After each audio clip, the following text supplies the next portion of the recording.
If Israel just allowed the Palestinians to have a state of their own, there would be peace in the Middle East, right?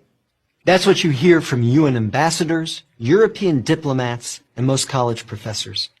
But what if I told you that Israel has already offered the Palestinians a state of their own, and not just once, but on 5 separate occasions? Don't believe me? Let's review the record. After the breakup of the Ottoman Empire following World War I, Britain took control of most of the Middle East, including the area that constitutes modern Israel. 17 years later, in 1936, the Arabs rebelled against the British and against their Jewish neighbors. The British formed a task force, the Peel Commission, to study the cause of the rebellion. The commission concluded that the reason for the violence was that 2 peoples, Jews and Arabs, wanted to govern the same land. The answer, the Peel Commission concluded, would be to create 2 independent states, one for the Jews and one for the Arabs, a 2-state solution. The suggested split was heavily in favor of the Arabs. The British offered them 80% of the disputed territory, the Jews the remaining 20%. Yet, despite the tiny size of their proposed state, the Jews voted to accept this offer, but the Arabs rejected it and resumed their violent rebellion. Rejection number 1. 10 years later, in 1947, the British asked the United Nations to find a new solution to the continuing tensions. Like the Peel Commission, the UN decided that the best way to resolve the conflict was to divide the land. In November 1947, the UN voted to create 2 states. Again, the Jews accepted the offer, and again, the Arabs rejected it. Only this time, they did so by launching an all-out war. Rejection number 2. Jordan, Egypt, Iraq, Lebanon, and Syria joined the conflict. But they failed. Israel won the war and got on with the business of building a new nation. Most of the land set aside by the UN for an Arab state, the West Bank and East Jerusalem, became occupied territory. Occupied not by Israel, but by Jordan.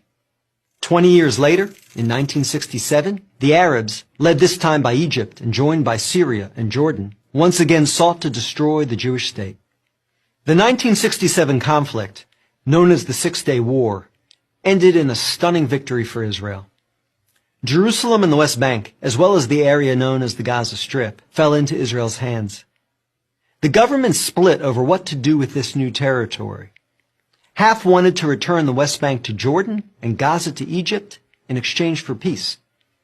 The other half wanted to give it to the region's Arabs, who had begun referring to themselves as the Palestinians, in the hope that they would ultimately build their own state there.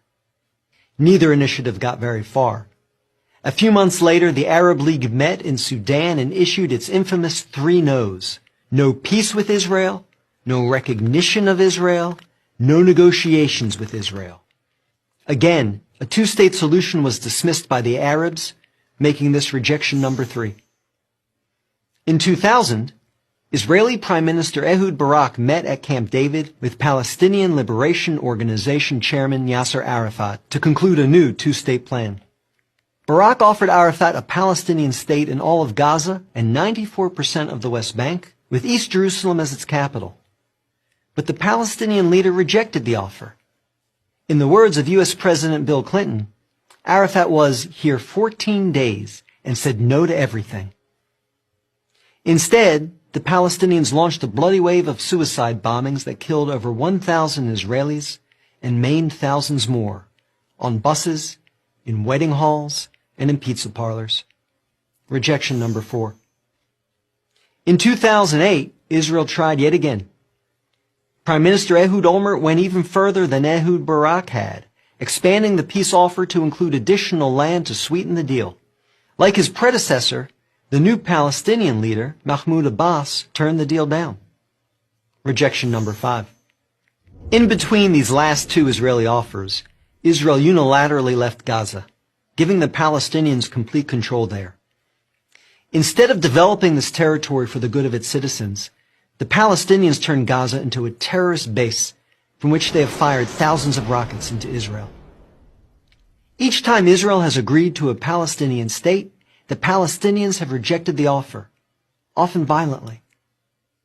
So if you're interested in peace in the Middle East, maybe the answer is not to pressure Israel to make yet another offer of a state to the Palestinians. Maybe the answer is to pressure the Palestinians to finally accept the existence of a Jewish state.